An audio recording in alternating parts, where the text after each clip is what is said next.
Welcome to Significance Breeds Success. I'm your host, Daniel Puder. I'm super excited today because the rock star that's going to be on today is going to tell you how he's impacting the world, Africa, but also how he got chased by Interpol. Super interesting. I'm excited to hear this story.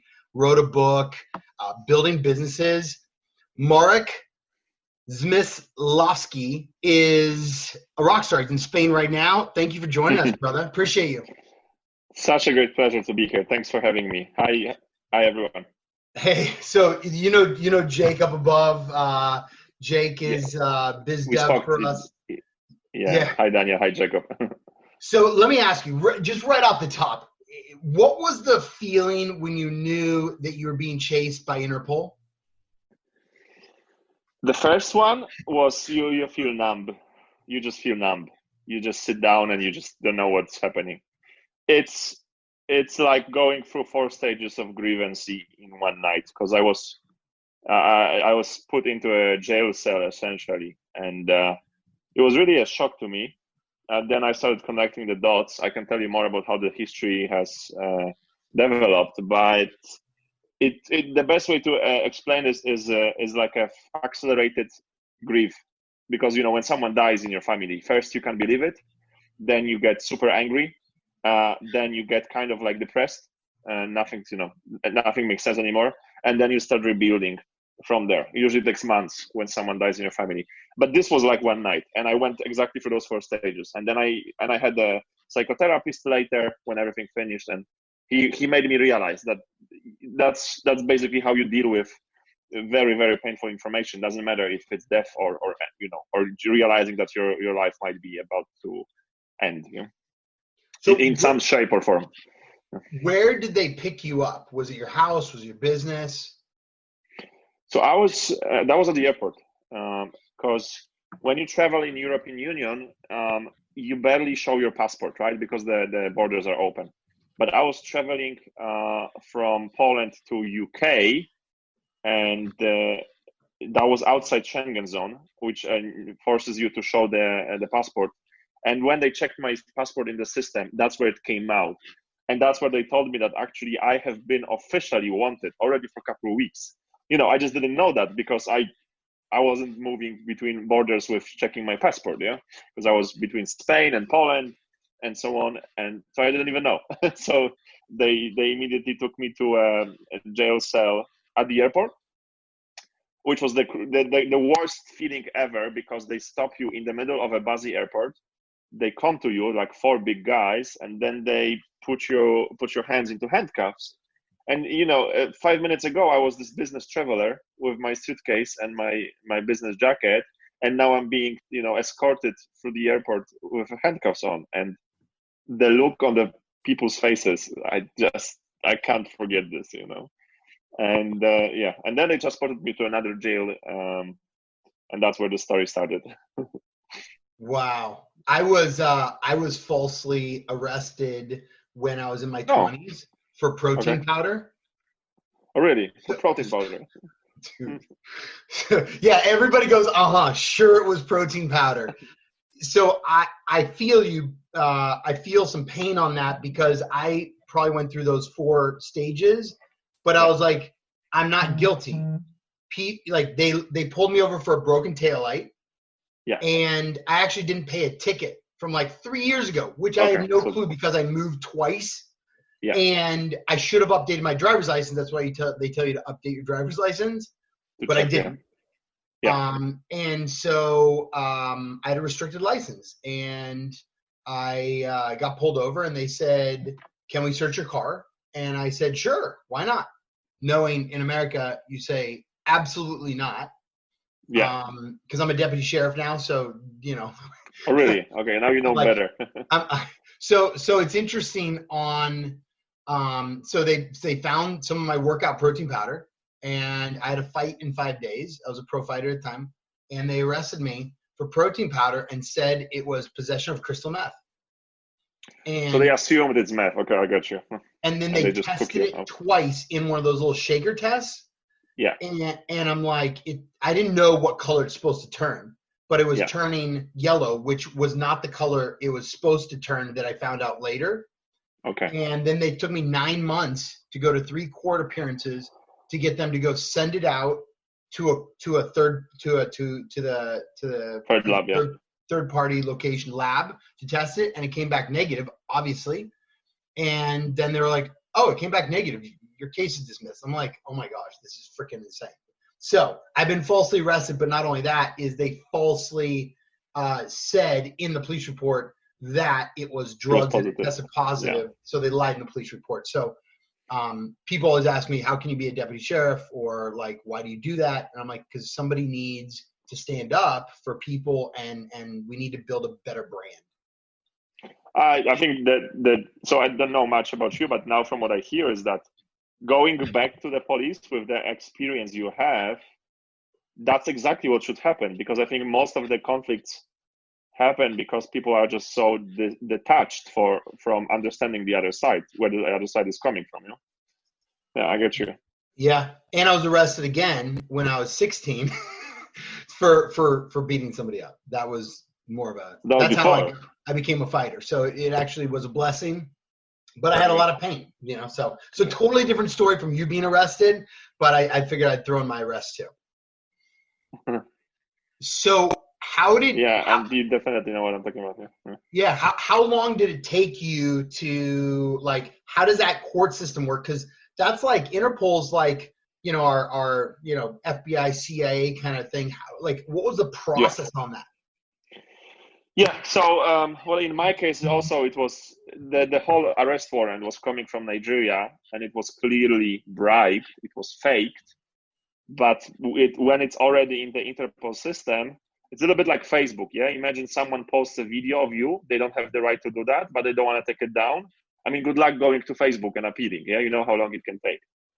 So of the whole drama, the whole legal drama took me in total 18 months, because I think I was arrested January 14th, 2018, and I was finally able to travel again May last year. So that was May 2019. So that was like 18 months, if my math is correct, something like that. And you really got to unpack it, because I was this Polish citizen officially being wanted in Nigeria. I was supposed to go to jail for 21 years. Imagine that. Because the law in Nigeria is that if someone accuses you of stealing for a small amount of money, I mean, the law is like pretty liberal. Let's say you go to jail for a couple of years, but when you reach a threshold, which was exactly $270,000 or $250,000, I don't remember now, then the penalty just skyrockets. Yeah, and apparently the person that I took money from, I stole exactly that amount of money that puts me to 21 years. I knew exactly how much to steal. Yeah, so that was funny. And I actually had to fight 3 legal cases, because there was this legal case against me in Nigeria. Then they sent papers to Poland, sent this guy to Nigeria back. So I had to defend my case in front of a Polish court. And then I had a 3rd case to go to Interpol headquarters to say, stop chasing me, because the arrest warrant from Nigeria is fake. So I had to kind of fight 3 separate fights in 3 different jurisdictions. Yeah. Did you really steal money? Of course not. So I take part of the responsibility, because essentially what has happened is that I had a business partner in Nigeria. We had a company together, and I was a cocky CEO. That was my first company in Nigeria. Was a big success. We ended up on New York Stock Exchange. Then I've opened another company, and I thought I can do anything. I'm the king of the world. I know that I'm the best at doing what I do. And then we had a lot of internal conflicts in the company. And my business partner was a very much older, very established guy in Nigeria. And basically, I pissed him off too much. At some point, I told too much. I really hurt his ego. I basically told him that all the money he has made in his life was not his money, because it's his father that made the fortune of his company. So he has to prove all of his life that he is also worth something. And that's where I totally messed with his ego. And I knew that he's going to just go after me. And he basically wanted to take over the company. And the way you can do this in Nigeria, for example, if you have police in your pocket, especially when the other guy is a foreigner, is that you tell him, you either give me the company, I take over the control, I take the shares, or you go to jail, because this is the arrest warrant on you. And that's basically what happened. And I was, maybe brave enough, but at that time I was just stubborn enough to say, no, this is not what's going to happen. I'm going to fight you. And that's what I did. But where was I? Okay, you asked me if I did that. So the crux of the real reason of this arrest warrant is that I pissed off my business partner, who was a very powerful man, and he wanted to teach me a lesson. What he really didn't predict that this is going to happen. He thought I'm going to shit my pants, just give him the company, resign from the board, and go back to my country. He didn't predict that there's this Polish crazy guy who at that time I didn't really understood what I'm throwing myself into, because it was a very painful 2 years of my time. But that's what I did, and that's where the things got escalated, and it turned into a global international drama where I had to hire a private investigator.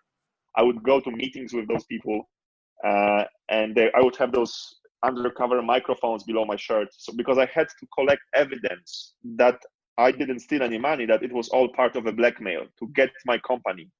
And once I've collected that evidence, it took me a couple months and a lot of things, which is in the book, to make them feel comfortable and finally say something that I could use in court.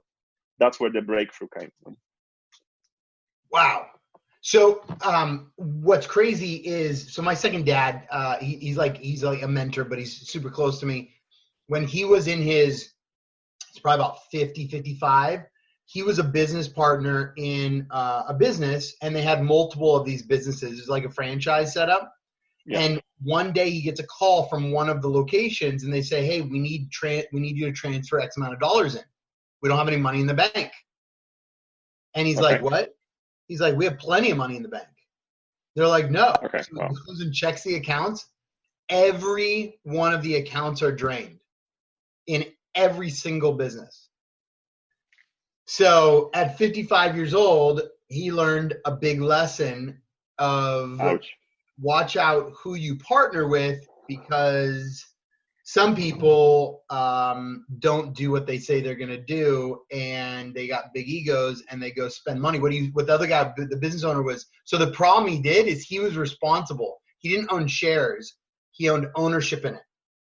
Okay. So the challenge with it was then he was liable for all the debt. He's personally liable. So personal money, yeah. That sucks. It sucks really bad. So let me ask you, I have never been to Africa. My fiance is Portuguese, Cuban, Cape Verdean, Black, and she speaks 4 languages. She's a rock star. She's traveled Africa. Her dad was part of NATO. Her mom was part of the UN side. Like, they've done a lot of great stuff around the world. And she talks about how she loves it.